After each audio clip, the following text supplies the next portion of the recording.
You're listening to Bookin Around Town with Jacques on the Audio Flow. Hi everyone, welcome to a special edition of Bookin Around Town. I'm your host Jacques, and guess why this is a special edition? Because today is release day for today's guest. I wanted to make sure I didn't wait too long to air this episode because again, it's release day and it's close to Halloween, and I think you and your children will love these books. My guest today is Cynthia Reeg, who used to be a school librarian, who turned in her librarian card and became a children's author for middle graders. And I love it. I love that she took her interest in books and her love for children and used that to create these books with these amazing covers that deal with monsters. And not just monsters, but they have a real good moral and theme to the books, which I'm sure you and your kids will love. This week, we are celebrating the release of Into the Shadowlands, which releases today. This episode was pre-recorded, so you will notice that I, of course, will start saying that the book releases tomorrow, which is actually today. So I hope you enjoyed this episode, and I hope after the show is over that you will go and make sure that you download a copy of those books for your kids and listen for the special announcement at the end and see how you can join in with us. Hi, Cynthia. How are you? Welcome to Bookin Around Town. Hi, I am great. How are you doing? I'm doing well, thank you. And so guess what? I just recently changed a little bit of the format of the show. So you get to be the first one to take part in that, okay? You ready? Okay, ready or not. Okay. So the show is called Bookin Around Town, right? So you would think that I would mention a town. And so what I would like to do is when I have these shows, we're speaking of books, but I like to highlight a town or city. So I don't know where you're from. I didn't see it in your bio. So if you want to tell us either the closest big city you're near or a small town that you're in or where you're from, and that's going to be the town that we're booking in today. Okay, well, I am in the St. Louis area, so kind of right in the middle of the U.S. All right, so we are booking around town in St. Louis, and we just actually were at Pend. Were you at PendCon this year? Yes, I was, just for a day. I squeezed in some time for a day, so yeah, that was fun. How did I miss you then? I'm so upset about that. I don't know, because I was barely able to talk with Rick Miles a couple times. He was so crazy busy. I think he was maybe going to introduce us, but it didn't quite work out, I guess. Oh, I'm so sorry that I missed you. Yeah, during that time, him and Amy are like chickens with their heads cut off. It's just a lot of things going on. But I missed you there, but that's okay. Maybe next year I'll see you during the 5-year anniversary. Oh, that would be cool. Yeah, but that's fine. I get to chat with you here. Even though I don't get to see your face, it's fine. But I'm so excited about speaking with you because just over the last few weeks, I think I've had a chance to chat more and more with authors who are writing children's books. And I know that you are a big advocate for children's literacy, and so am I. And so I kind of want to get to know Cynthia a little bit as far as how she got to this journey of becoming an author, what was the process for you, and when did you have that aha moment that just kind of spoke to you and said, this is what I want to do? Okay. When I go in and do school visits with the kids, I start by telling them that basically I feel like I've been a writer pretty much since I learned to read and write. Mm-hmm. It just seemed to come pretty naturally. I wish I could be an awesome singer or, have a great voice. I don't have that. Instead, I feel like I have a way with words. Mm-hmm.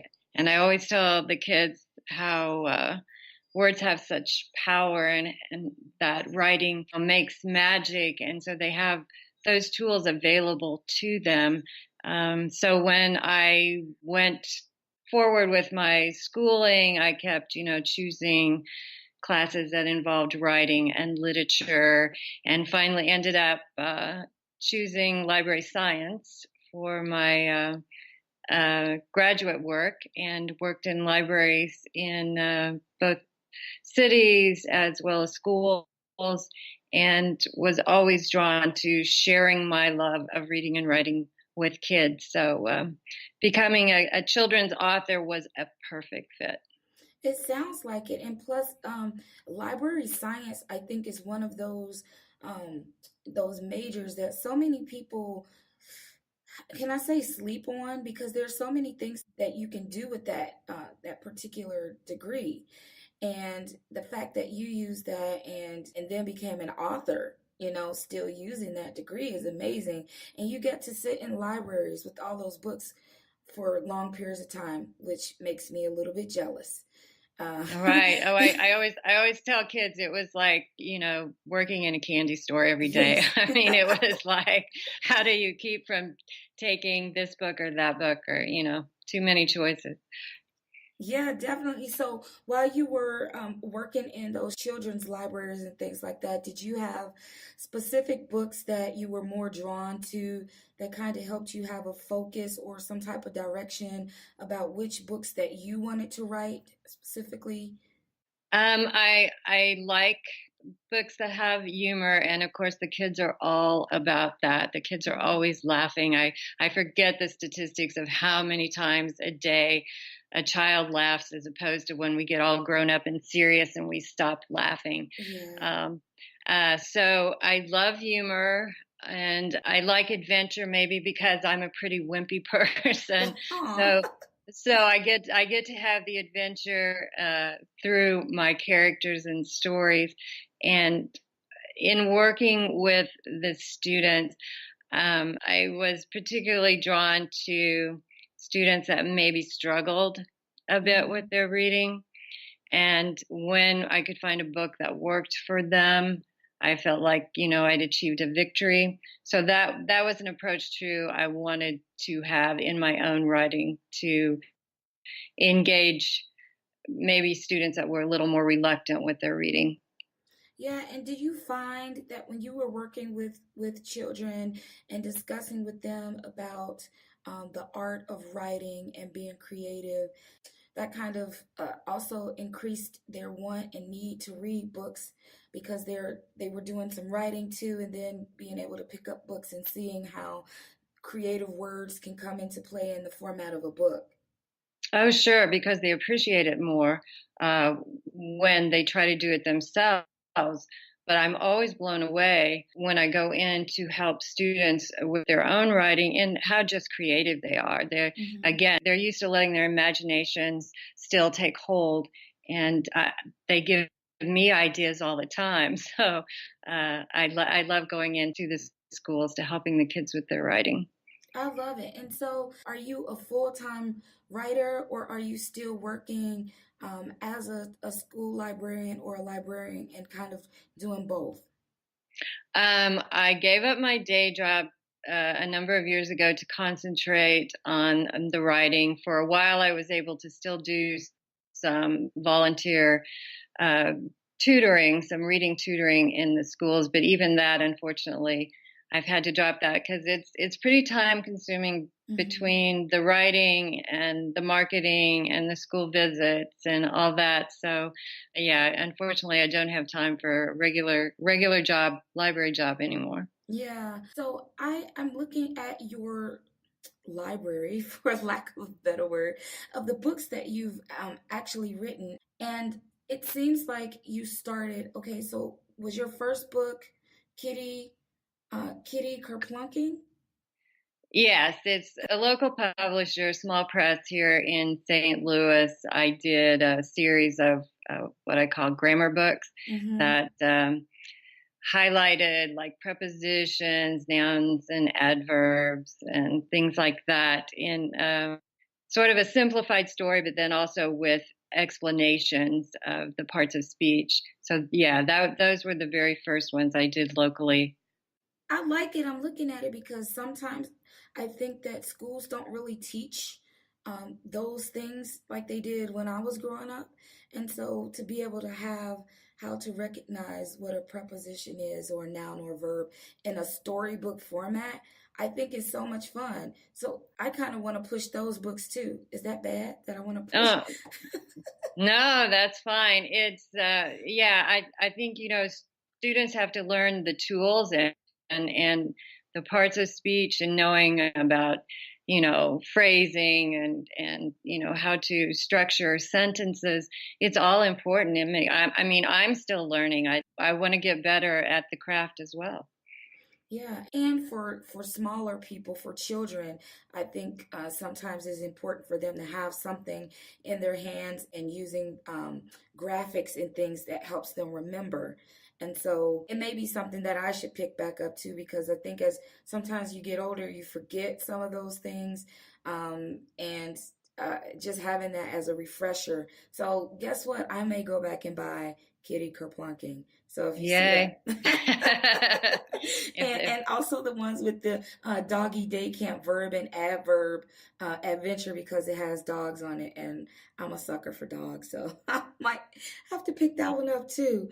But then, okay, so it looks like you made this jump a little bit, and just this year, and writing fiction for children, and it's got some monsters, and it seems like monsters are really big with kids these days. I'm a little scaredy cat, so even I might be able to read these though, because they shouldn't scare me too much, right? No, they're pretty tame monsters. So yeah, I'm a big scaredy cat too. So Okay, good. I'm glad we share that together. So your book that was released May 4th was From the Grave, Monster or Die, and that was book one. And so why don't you tell our listeners a little bit about the concept of this story, and then we'll talk about the book that is actually going to be releasing tomorrow. okay. Well, From the Grave, the idea for this book came from working with students and the ongoing issues of bullying and discrimination. And like I said earlier, I want to engage readers, and so I knew from working with them that, like you said, monsters are certainly an interesting topic. And when I started thinking about it, monsters have become somewhat stereotyped, just like Mm-hmm. we have in some ways, in that the Frankenstein, he's always supposed to be this big green gruesome monster, and the dragon always breathes the fire and things like that. And I thought, what if there's a monster world where there's a band of misfit monster students that are being pressured to conform to the monster ways and not embrace their individuality. And I could make a story out of that with the adventures and like I said, and also the fun, making up the monster food and the monster words. It was a lot of fun. So that's how From the Grave got started. And it's cute, and I love that concept because everybody can relate to that, not only children but adults. Just like you said, have uh, going outside of where people think we should be or how they think we should act, just based off of what we look like. And I'm looking at the cover again. Attractive covers are good. I'm a cover snob, in case you didn't know, and I love it. I love this shirt that the Frankenstein character is wearing. Keep calm and scary on, which is so Yeah. cute. Yeah, Which I is had tons of fun making up these, twisting familiar phrases and making them into monster vocabulary. So there's one after another in here. So That's so cute. So, do you have any children in your life outside of the ones that you meet at the schools that kind of gave you some additional ideas about writing the stories, or do you have any characters that you kind of have people in your life that you kind of use them as muses for some of the characters? the children in my life right now are two grandsons who aren't quite old enough to read my books yet. But the Okay. funny thing is, the oldest one, who's 6, is like just a Halloween fanatic already. We start getting decorations out in August Oh, to you're put one of up. those persons, Cynthia? Well, my grandson is. I don't Okay. usually get them up that soon, but I mean, he'll have them inside and outside the house already going up, and he grows his own pumpkins to make jack-o'-lanterns, and Oh, nice. so yeah, so he's tons of fun. Um, but as far as modeling the characters after anybody in particular, I think what happens with my characters a lot of times, they become composites Hmm. of either real or imagined Yeah. individuals a little bit. But quite honestly, I see a lot of myself in Frank, the main Mhm. character, because he has such trouble believing in himself all the time. And I think that's probably a lot of writers have that issue. So that's the scary thing for me, is sharing my words and my world. Hmm. That's pretty scary. Well, do you think that it got less scary as you've been continuing on your journey to create these books? And maybe you're not as afraid as you were before because you're putting your a little bit of yourself out there and knowing that there's probably other people who felt the same way, and so you're assisting them. So does it feel less scary than it was for the first book when you wrote the second book? Oh, yeah, I think it's less scary, and it's been fun on occasion. Like, I went to the International Literacy Association conference in Orlando in July, Mm-hmm. and signing books, and a teacher comes up to me and says, my student sent me here to get the second book because he said the first one was so good. And I mean, it just melted my heart Yeah. to know that I touched at least one reader, because we wait for the reviews and everything, and the reviews mainly come from adult Right. readers who that's what they do. They do reviews, and while you know they're educated and they know their stuff, my real audience is the kids, and that's who I care about, because that's who I want to grab and help them become better readers, because they're enjoying what they're reading. Yes, and you hit a great point, and I actually was just thinking about that before I called you today about the fact that there is a lack of, I will say, real-time reviews for the demographic or the target audience. And so there Exactly. needs to be some type of method where kids who are reading your book, even if it was just a video chat or something, and it says this, okay, case in point, do you remember Reading Rainbow? Yes, yes. Uh-huh. Reading Rainbow. So this was how I got into reading because the kids would tell you about a book they read. They would get Right. on camera and say, "Hey, I picked up this book. I loved it because blah blah blah." It wasn't a ton of words, but you can see the excitement they had in their voice and their face that they love this book. So I think you and I should brand together some type of way that your target audience, these children, are able to share with us and other kids how much they enjoy these books. It's so Right. important. Yeah, that would be awesome. I mean, I used to do, when I was at school, I do what I call a lunch bunch, reading Hmm. group, because it's all about getting kids to get excited from hearing from their peers, just like you're Hmm. talking about. Hmm. And the middle grade, which is maybe third through sixth graders or so, who would be reading these books, they're not online, they're not totally independent like the YA readers. So Right. it's much harder to engage with them on a personal level. And Hmm. so it makes it very difficult to get the word out if you don't get, a starred Kirkus review or Right. something, because it's the kids' views of how your books affected them that really matters, I think. Yeah, and I bet that's so exciting when you have a teacher who had a student in their class who recognized and knew your work and sent the teacher there to go meet you to find out about the second book because they were so excited about it. Yes, yes. I mean, that was, like I said, it was the best thing ever. So I'm excited it about make that it too. make it makes all the days of typing and retyping well worth it. Yes. I love it. So now I'm all focused on book two. So we go from the grave and Into the Shadowlands, which is releasing October 10th. And again, lovely cover. It's got some different people on the second cover. So what can we expect out of this story?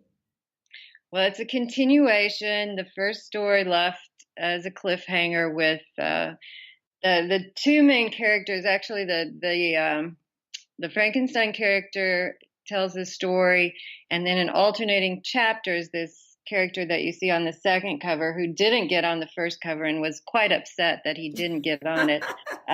His name is Malcolm McNasty, and he is the troll bully and bad guy. Uh-huh. But he also tells the tale from his point of view. And when I started writing this story, Malcolm was just going to be, a minor character. And he basically shoved his way to the front and said, no, I got to get equal time.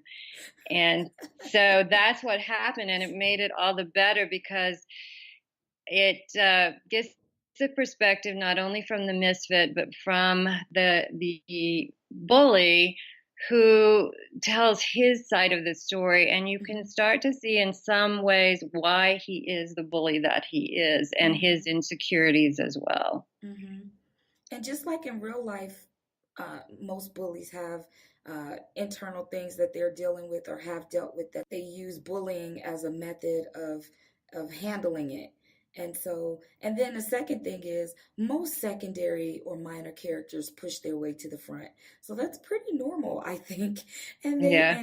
and so yeah, on the front of the cover, he's like right there pushing his way to the front, and I love it. And so so you left us on a cliffhanger from the second book. Now, I mean, from the first book. So in the second book, how many books are we looking at in the Monster or Die series?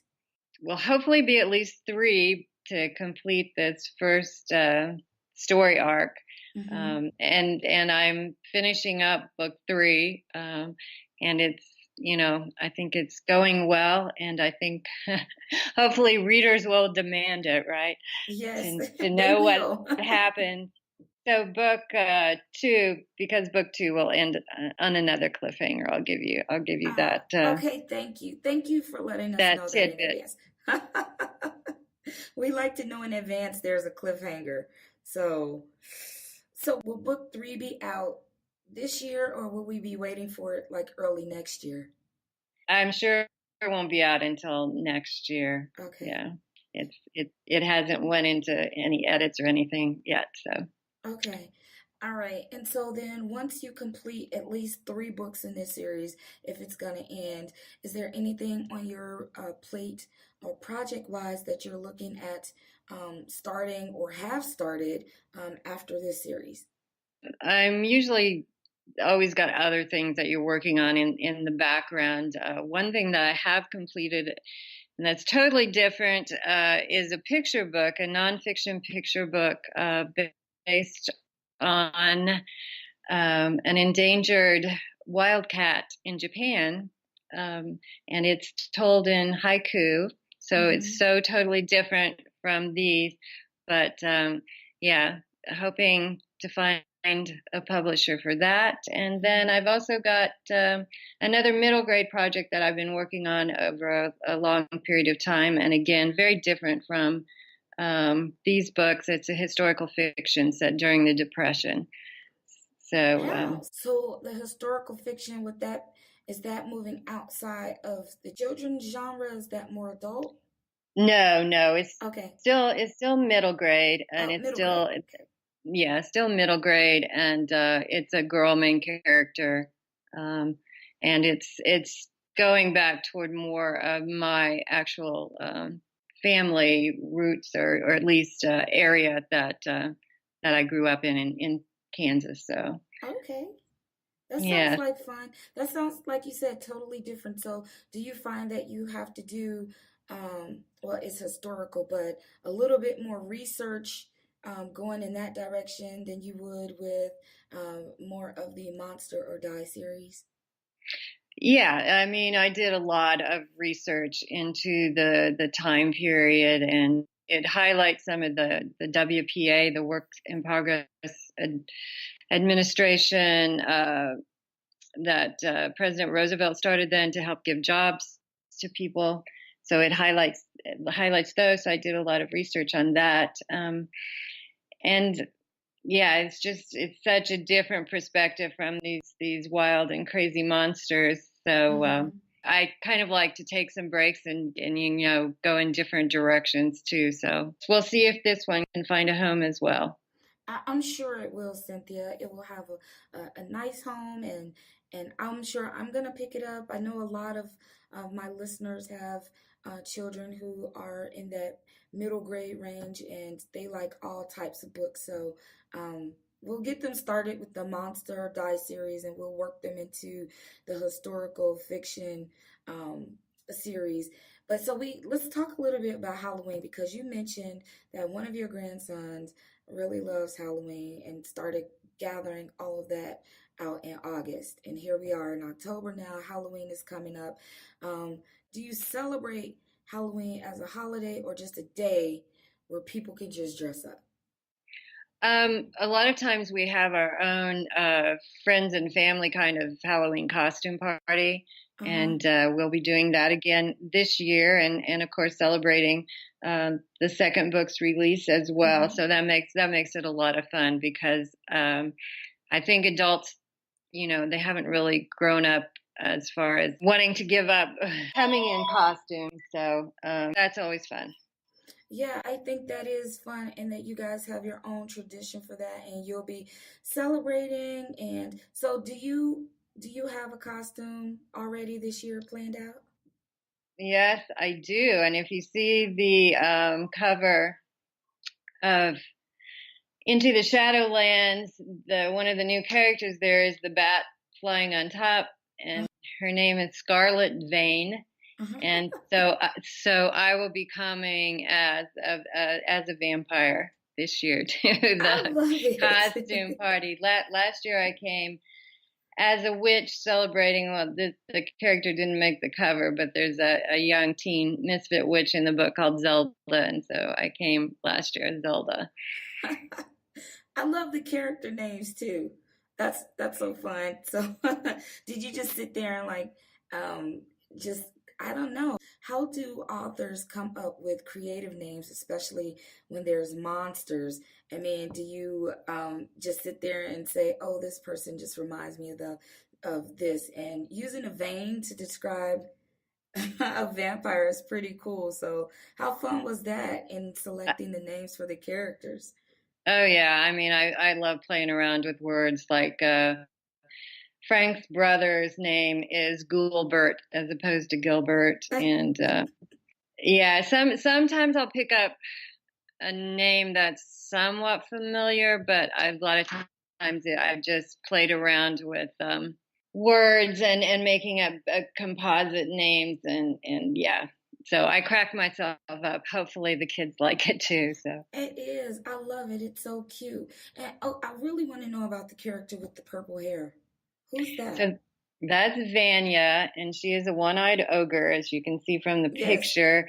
And she's she's one of the misfits, and she's being forced to conform. That's why she's wearing the tattered, ugly-looking outfit she has on, because she's really a diva, and she likes to come to school with makeup and tiara and the whole sparkly glitzy outfit, and you can't do that as a monster. Monsters aren't sparkly, so Oh my that. God. You should see my face over here. I'm just grinning because I love it. I cannot wait till this book comes out. Everybody, Into the Shadowlands is releasing tomorrow. And it just so happens that actually, you know what's funny? The book is going to release the day that we're going to air this episode, because we're airing it early. So we're going to actually broadcast it on your release day. So I should say the book is out today, everybody. Go and buy the book. Yeah. So tell everybody where they can actually find the book, Cynthia. The book is available any of your online ordering, Amazon, Barnes and Noble, any of those. You can order it from the publisher, of course, which is Jellyfish Press, North Star Edition. You can go to your independent bookstores and they can get it for you there. So it's pretty much anywhere that you want to find it. Anywhere you want to find it, people. So that means there's no excuse for you not to have this book for your child or your middle grader, because I think they'll love it. Just in time for Halloween, you can get both copies, get From the Grave and get Into the Shadowlands, and just say it's not Christmas, it's a Halloween gift, and they'll enjoy it because That's right, right. that's That's also right. And it does help a lot to read From the Grave before Into the Shadowlands. Not that you can't pick up Into the Shadowlands, but you're going to enjoy it a lot more if you start at the beginning. yes, everybody start. You have to start from the beginning because it's in order, book one, book two. You can't, it's not a standalone. We want them to read both of them so they'll know what's going on with the characters. I can't start from two, so I'm going to start with one, and I'm going to read both of them before Halloween. And I'm also going to give out a couple of copies to a few of my friends who have kids within that age range so they can read them. And we are going to have them do a video review of the books for you, and Awesome. we will post them up on your page. And I'm gonna reinvent Reading Rainbow. I'm gonna call it something, but I'm gonna make it happen. You've inspired Yay. me. Yay. Let me know if I can help you with it. Oh, definitely. I will let you know, Cynthia. I have all your contact information. So when you see me stalking you and calling you all the time, just know it's me. Don't not answer the phone when you see me. Okay. And before we leave, Cynthia, please tell everyone how they can connect with you if they have any questions about your books or want to find out more about you. Sure. I have a website at www.cynthiareeg.com. And there's contact information there, or you can find me on Twitter at Cynthia Reeg, or you can find me on Facebook. I have an author page under Cynthia Reeg, author. Awesome. And that's where we're gonna post our reviews. So parents, if you're listening and you would like a copy for your kids for From the Grave and Into the Shadowlands, please be sure you let me know. I will get them copies. And all that we ask is that they do a video review of one or both of the books so that we can post it to Cynthia's page and we can tweet about it. Let's get this thing started because we're all about children's literacy, and we want to make sure they're having fun while they're reading and really putting those creative juices to work. Right, Cynthia? Exactly. And we may be helping future authors too. So, the earlier the better. Exactly. Yep. That's right. They should start with what they love to do, and the more they do it, the more they're going to love it. Exactly. And Cynthia, are you doing any book signings, or will you be anywhere the remainder of this year in case somebody wants to catch up with you in person? I will be doing the book launch at the Novel Neighbor here in St. Louis on the 14th, as well as another signing the following week on the 21st over in St. Charles across the Mississippi River. And then I will be at the NCTE conference, which is here in St. Louis this November. So I will be there as well doing a presentation. And is all that information on your website where you're going to be traveling? Yes, Okay. it is. Okay, good. Because I'll forget what you said and I'll just remember you said October, and November. But it's easy for them to go to your site and see what those dates are and where they're going to be so that they can go out and meet you and get some books signed in their hand and take pictures, Cynthia. Take lots of pictures so we can see them. All right, will do. All right. Well, thank you so much for joining me on this episode of Bookin Around Town. Everybody, I cannot wait for you to pick up copies of Cynthia's books, and I can't wait to hear what you think about them. Be sure that you get your children involved with reading and writing, and being creative, because you never know if you are raising a future artist, a future author, singer, anything. Just support the arts. It's very important.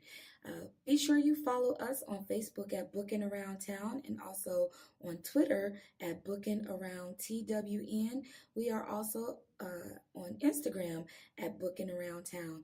This episode will air on iHeartRadio as well as iTunes, Google Play, and TuneIn. Until next time, thank you so much for joining us as we booked around the town of St. Louis, and we'll chat with you soon. Have a great week. Bye.